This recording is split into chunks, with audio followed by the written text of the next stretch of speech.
બોલીએ કૃષ્ણ કનૈયા લાલ કી જય.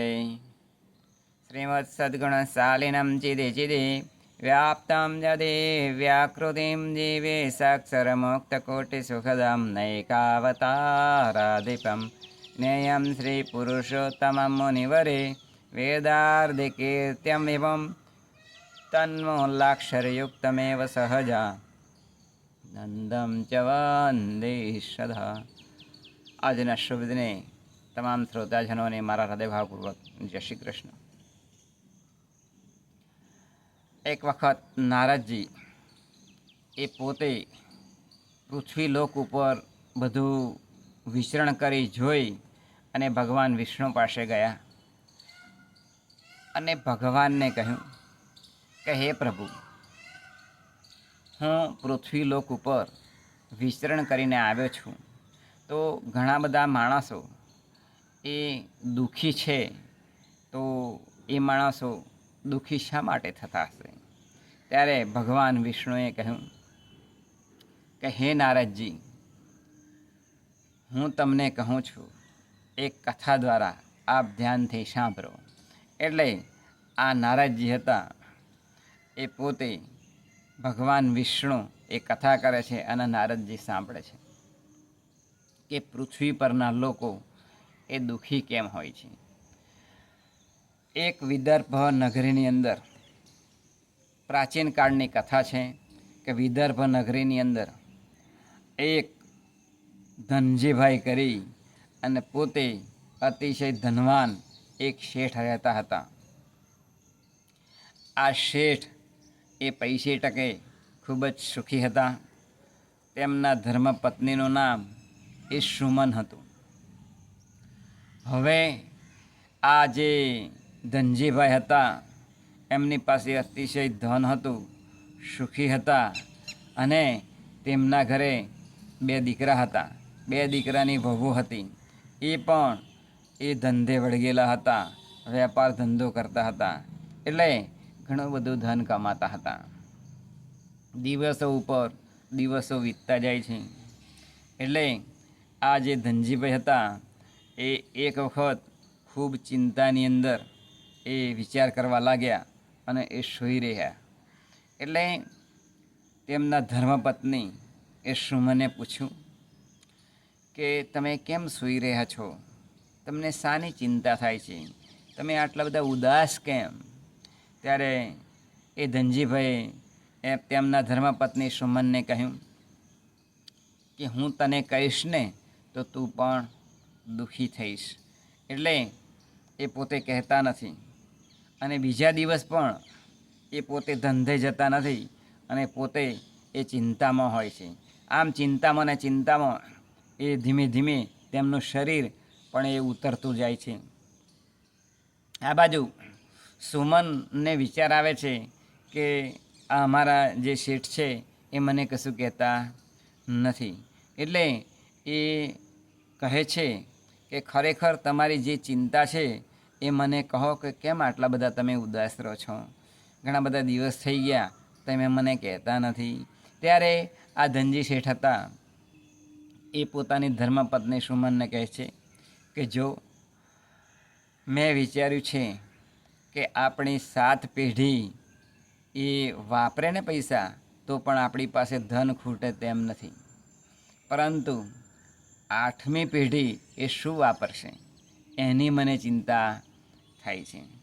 એટલે આ જે સુમન હતી એણે કહ્યું આ ધનજી શેઠને, જુઓ આપણે આ નગર છે ને એ નગરની અંદર એક મહાત્માજી રહે છે અને એ મહાત્માજી પોતે એ આશ્રમ ચલાવે છે. તો એ મહાત્માજી પાસે આપણે જઈશું અને એમને પૂછીશું એટલે આપણને એનો ઉત્તર મળી જશે. ત્યારે બીજા દિવસે આ ધનજી શેઠ અને પોતાની જે ધર્મપત્ની હતી સુમન એ બંને એ પોતે ઘરેથી પૈસા લઈ અને નીકળે છે. 10,000 રૂપિયા કે આપણે જે મહાત્માજી છે એમને પ્રશ્ન પૂછીશું અને આ 10,000 રૂપિયા એમના શિષ્યો માટે અનાજ અને કરિયાણું લાવીને જમાડે, પુણ્ય કરીશું. આમ આવો વિચાર કરી અને પોતે ઘરેથી નીકળ્યા.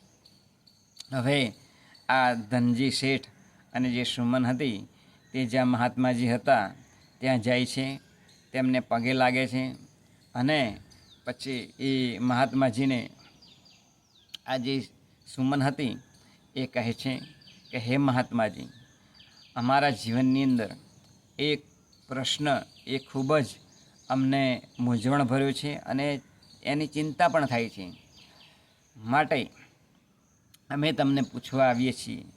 પરંતુ પૂછવા આવતા પહેલાં અમારે તમારી સેવા કરવી છે. એટલે સંત મહાત્માજી કહે છે, બોલે શું સેવા કરવી છે?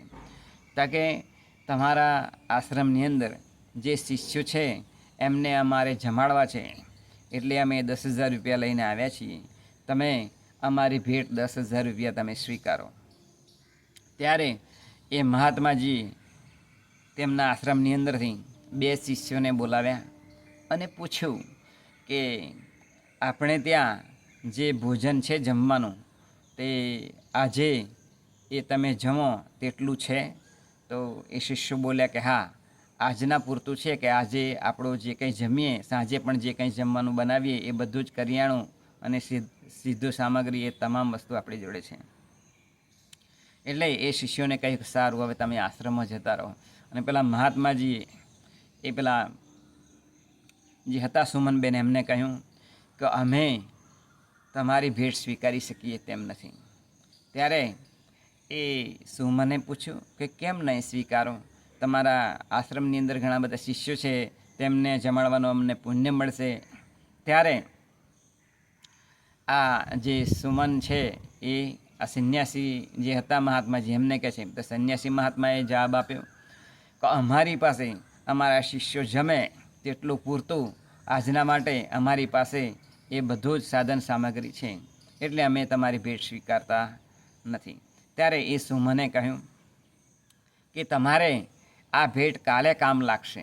ત્યારે આ જે મહાત્માજી તે સુમનબેન હતા તેમને કહ્યું કે આવતીકાલની ચિંતા એ મારા ઠાકોરજીને થશે, એટલે અમારા ઠાકોરજી અમને એ કાલે જમાડશે. અમને તો આજની જ વાત પૂરતી છે, માટે કાલે તો અમારા ઠાકોરજી અમને એ જમાડશે, કારણ કે અમને પૂરી શ્રદ્ધા અને વિશ્વાસ છે ઠાકોરજી ઉપર.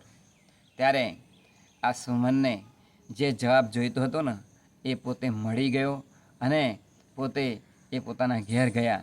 અને પછી પેલા શ્રેષ્ઠને પણ સમજાઈ ગયું શું કે હું 8મી પેઢીની ચિંતા કરતો હતો, જ્યારે આ મહાત્માજી એ કાલની ચિંતા કરતા નથી અને બધી જ ચિંતા એ ઠાકોરજી ઉપર છોડી દીધી.